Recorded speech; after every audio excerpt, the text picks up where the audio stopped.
All right, you guys have been asking for Graham's number.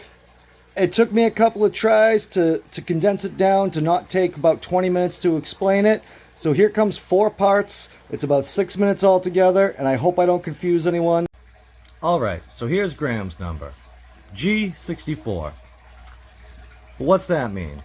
Well, G64 is going to be equal to 3 up arrow G63 number of arrows 3. But what does that mean? Well, it means that G63 is equal to 3 up arrow G62 number of arrows 3. But what does that mean? Well, if you keep going through this, we'll eventually get down to G1. And G1 is 3 up arrow, up arrow, up arrow, up arrow, 3. But what does that mean? Alright, so before we get to 4 up arrows, let's start with 1, because 1 is pretty simple. 3 up arrow 3 is the same as 3 raised to the power of 3, which is 27. Nice and easy, stick with me, it's going to get worse. Alright, now 3 double arrow 3 is going to get really big really quick, because 3 double arrow 3 can be broken into 3 to the power of 3 to the power of 3. That looks like this. 3, 3, 3, a nice little power tower. Not too tricky. We know that we can break that power tower of 3 to the power of 3 to the power of 3, because we know that 3 to the power of 3 is 27, so we can reduce it down to 3 to the power of 27, which gives us this huge number, which is 7,625,597,484,987. Remember this big number, because we're going to need that in just a moment. Now, 3 triple arrow 3 will break into 3 to the power of 3 to the power of 3. Now we can write that another way, and that's 3 to the power of 3 to the power of 3 to the power of 3. Now we already know that this number is going to be little, it's just going to be 27. And then when we bring 3 to the power of 27, we're going to come back to our giant number here.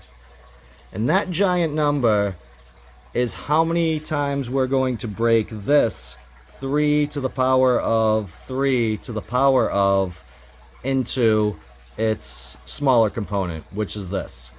Let me write down some of it so you can get an idea. So as we reduce 3 triple arrow 3 down, it goes from this to this to this, which then breaks all the way down into 3 to the power of 3 to the power of 3 to the power of, and we're just going to keep writing that out this many times. 7.6 trillion. So it gives us a power tower that starts with 3, and there's just 3's on top of 3's 7.6 trillion times. And I don't know how big this number is or what this number is, but keep this number in mind, because we're going to need this number again. We're going to need this number in just a moment. Alright, I hope you're still with me, because now we're at G1. We're back at G1. So 3 quadruple arrow 3 will break down into 3 triple arrow 3, parentheses, 3 triple arrow 3. Now we already know that this is a really big number. But let's just keep going with it. We know that this right here can be broken into this, and we know that that can be broken into this.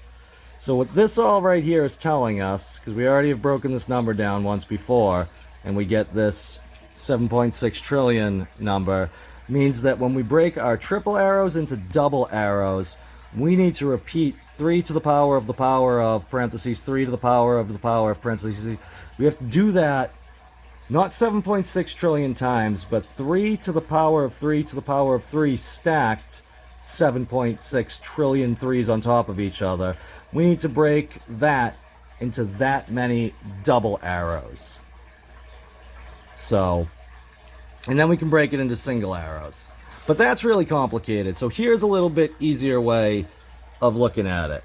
So 3 quadruple arrow 3 is going to be 3 to the power of 3 to the power of 3. And the number of 3's we're going to have is 3 to the power of 3 to the power of 3. And the number of those 3's is going to be, if we keep going through, it's going to eventually be 3 to the power of 3 to the power of 3.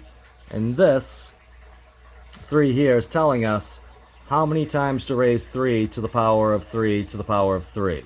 So this one here tells us do it 3 times. And then if we follow that out, the number of steps we have to get to find out how many 3s are in here, it's 7,625,597,484,987 steps of putting the previous number's number of exponents up on the next one. And that will get us this, which is G1. And if we go back to the beginning, G1 is the number of arrows in G2, which is the number of arrows in G3, so on, all the way back up to this one, G64. And that's Graham's number, which is, I have it written down here, somewhere in one of these stacks of paper. Here it is, in its entirety, Graham's number. Something, something, something, 2,464,195,387. I don't know what the something, something, something is, and I don't think anyone else does either, but these are the last 10 digits of Graham's number. So they've figured that out, but the beginning part of it, I mean, even the amount of digits in this would cause your brain to implode into a black hole. Heck, even way down at G1, the value of G1, if you could contain that actual number in your head, is enough information that your head would collapse into a black hole. And that's amazing. And I hope I didn't confuse anyone, because this is a confusing number.